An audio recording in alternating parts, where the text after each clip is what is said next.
वेश्याओं को मिला सतीत्व का दर्जा, सती अब सतीत्व में नहीं रहने वाला। गूंगाओं को मिला चुप रहने का फायदा, अब हर कोई अंधा भेरा बनने वाला। न्याय में मिला निर्दोष को दंड, दोषी अब बाहर खुले घूमने वाला। इंसान जिंदा है मगर इंसानियत नहीं, इसीलिए चुप है कहने वाला। नमस्कार, मैं हूं आपका प्रकाश और मैं आज कुछ ऐसे चीज के ऊपर बात करने जा रहा हूं जिस चीज के बारे में जानना अब सबका जरूरी है। वीडियो को लास्ट तक देखना ताकि रेप केस होने का जो एक चेन है ये आप ठीक से समझ पाओगे। धर्म, संस्कार, सभ्यता, ज्ञान में आगे रहने वाला देश भारत में अब का समय में पॉपुलेशन, बेरोजगारी, महंगाई के तरह रेप केस की संख्या भी धीरे धीरे बढ़ रहा है। एनसीआरबी रिपोर्ट के मुताबिक भारत में पर डे 85 से 90 रेप केस रजिस्टर्ड होता है, यानी कि देखने जाए तो पर ईयर में अब 30 के। अब आप कहोगे ये कौन सा बड़ा बात है, अदर कंट्री में भी रेप केस होता है, हमारे इंडिया में भी रेप केस होता है। तो मैं तुम्हें बता देना चाहता हूँ, इंडिया को जो टूरिस्ट घूमने आते हैं वो घूम कर जाने के बाद ये कहते हैं कि India is most dangerous country for women. अब आपका मन में ये सवाल आता होगा कि इंडिया का हाल इतना खराब है। कुछ लोग ये कहते हैं कि इंडिया में लड़की सेक्स ट्रैप्ड है, इसीलिए ऐसा हो रहा है इंडिया में, और कुछ फेक रेप केस की बात भी करते हैं। पर मैं आज रेपिस्ट साइकोलॉजी के ऊपर बात करने वाला हूँ इस वीडियो पे। और इस चीज के ऊपर बात करने से पहले हमको ये जानना जरूरी है कि ये केस कितना क्रिटिकल है compared to other country. World bank के अनुसार पूरी दुनिया में 30% से ज्यादा वुमेन सेक्सुअल वायलेंस या फिर हैरेसमेंट जैसे चीज का फेस करते हैं। और इंडिया में देखने जाए तो पर डे 90 से ज्यादा रेप केस रजिस्टर्ड होता है। पर ये कोई बड़ा बात नहीं है, क्योंकि इंडिया पॉपुलेशन के हिसाब से दूसरे नंबर पे आता है। ज्यादा लोग हैं, इसीलिए शायद ज्यादा रेप केस रजिस्टर्ड हो रहा हो। और यहाँ पर हैरानी कर देने वाला बात यह है कि नेशनल क्राइम रिकॉर्ड ब्यूरो 2015 के डाटा के अनुसार ये कहता है कि इंडिया में 85% से ज्यादा सेक्सुअल केसेस अनरिपोर्टेड होता है। और इसका बहुत तरह के रीजन भी हो सकता है। मे भी विक्टिम का लीगल सिस्टम के ऊपर भरोसा नहीं हो, या फिर विक्टिम के ऊपर दबाव डालने की वजह से वो केस ही नहीं किया है। और सबसे बड़ा पॉइंट, मे भी उस केस में पुलिस का कुछ योगदान हो। तो अब हम ये नहीं कह सकते कि किसी भी देश का पॉपुलेशन ज्यादा है और वहाँ पर ज्यादा केस हो रहा है तो वो देश सेफ है, क्योंकि मे भी जहाँ पर ज्यादा केस होता हो पर पॉपुलेशन बहुत कम है, वहाँ का लीगल सिस्टम सही है। बाकी देखने जाए तो रेप केस वायलेंस के ऊपर country wise other rule regulation और दंड व्यवस्था है। और रेप केस को बहुत तरह से डिवाइड किया गया है। एग्जाम्पल के लिए बता देना चाहता हूँ, 32% वुमेन का ये मानना है कि वो हर दिन फिजिकली, इमोशनली, सेक्सुअली वायलेंस का फेस करते हैं, वो भी अपने पति से। ये परसेंटेज यूके में 24%, यूएसए में 24.4% और कुछ जगह में तो इंडिया से भी ज्यादा खराब हाल है, मतलब बांग्लादेश 65%। अगर हम पब्लिक हैरेसमेंट के ऊपर बात करें तो भारत में 88% वुमेन को ये चीज फेस करना पड़ता है, ये भी हर दिन। और ये नंबर यूएस में 77%, यूके में 71% और सबसे ज्यादा अफगानिस्तान में 93%। और ये सब चीज देखने के बाद हमको ये पता चलता है कि इंडिया का हालत इतना भी खराब नहीं है कंपेयर्ड टू अदर कंट्री। इसका मतलब ये नहीं कि हम इस प्रॉब्लम का अगेंस्ट में कुछ भी ना करें। अगर करने जाए तो हमको ये पता होना चाहिए कि रेप क्यों होता है। देखो, मेनली अगर हम रेपिस्ट के बारे में देखने जाए तो रेपिस्ट 3 टाइप का होते हैं। देखो, पहले नंबर में जो रेपिस्ट होते हैं वो होते हैं जान पहचान वाले, मतलब रिलेटिव्स। और तुम्हें बता देना चाहता हूँ, इंडिया में 97% केसेस ऐसा ही होता है। और दूसरे नंबर पे आता है यंग जनरेशन, जो कि 20 के अंदर होते हैं, जो कि सोसाइटी, अपने फ्रेंड सर्किल के सुनकर खुद को बीए मैन प्रूव करना चाहते हैं और अपना टॉक्सिक थिंक के वजह से रेप कर बैठते हैं। और तीसरे नंबर पे आते हैं अनपढ़ अनएजुकेटेड रेपिस्ट, जो कि हर कंट्री में देखने के लिए मिल रहा है। और अभी सबसे बड़ा बात बाकी है कि रेप क्यों होता है। तो चलो डायरेक्ट रेपिस्ट से बात करते हैं। कोई शरीफ लड़की होती है, रात को 9 बजे मतलब नहीं घूमती है, लड़के भी उतने उससे ज्यादा जिम्मेदार है रेप के लिए, ये लड़के हैं उससे ज्यादा। कुछ ऐसा ही किया था मधुमिता पांडे ने। उन्हें पता था कि रेपिस्ट इस तरह का ही सोचते हैं। I am not a rapist. Yes, I had sex. I did not take consent for it, or what is consent? Or no, I was not sure that she was saying no. Madhumita Pandey ने 49 years old एक rapist का interview किया और interview में जो बात वो आप खुद सुनकर शॉक हो जाओगे। रेपिस्ट ने कहा कि लड़की का कैरेक्टर सही नहीं था, इसलिए उसे पनिश करना जरूरी था।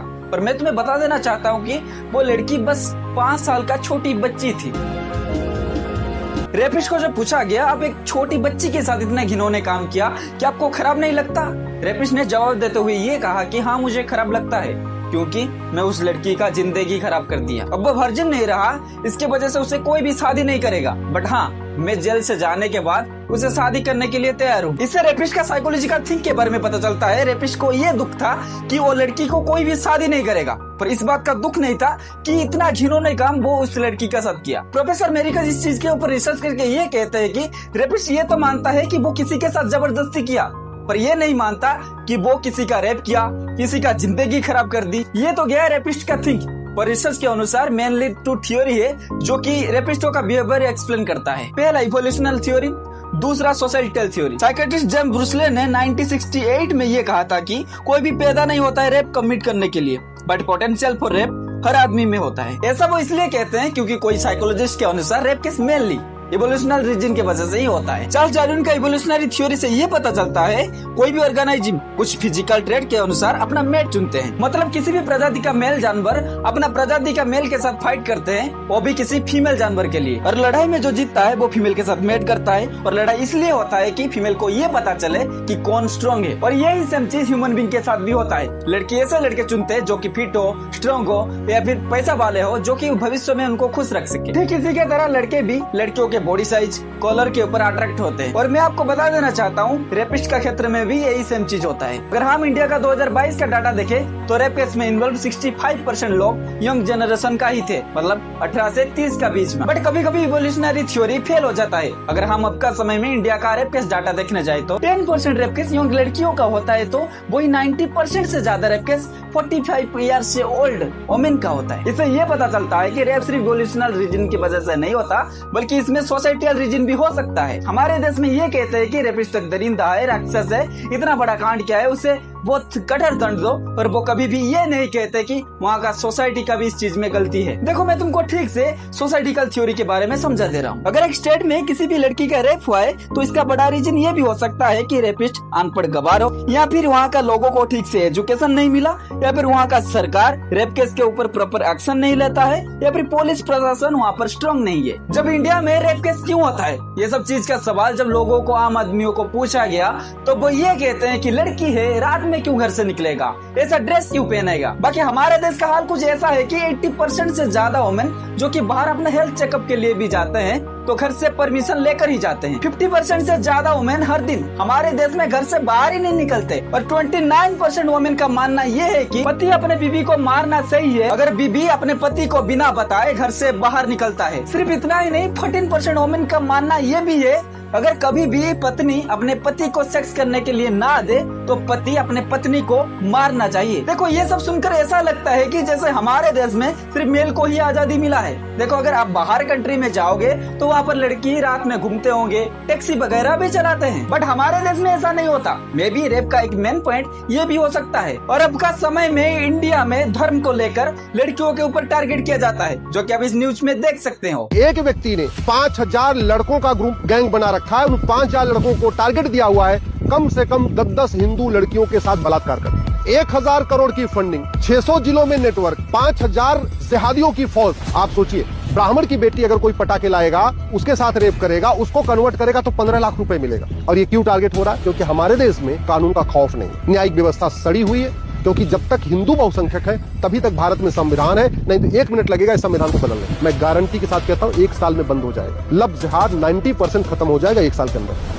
एटीएस की जांच में ये सामने आया कि छांगुर बाबा का एक संगठित रैकेट जो जाति और धर्म के आधार पर लोगों को निशाना बनाता। छांगुर विदेशों से मिली फंडिंग से हिंदू लड़कियों को मुसलमान बना रहा था। छांगुर के पास 50 युवकों की स्पेशल फोर्स थी जिन्हें स्पेशल ट्रेनिंग के बाद रखा गया था। ये सभी युवक धर्मांतरण की गतिविधियों में शामिल थे। Changur aka Jalaluddin targeted 4,000 Hindus. Minor Hindu girls were converted by deceit. Jamaluddin के पास से जो लिटरेचर मिला है उससे पता चलता है कि जमालुद्दीन का गैंग भारत को इस्लामिक राष्ट्र बनाने की मुहिम पर काम कर रहा था। धर्म परिवर्तन करवाकर छांगुर ने जितना कमाया ईडी पूरा पर्दाफाश करी। देखो ये तो गया रेप केस का सच्चाई। तो चलो अब इंडिया में जो फेक रेप केस होता है उस चीज के ऊपर बात करते हैं। तो भरोसा था कि जो हमने नहीं करा है वो हमारा झूठा साबित होगा।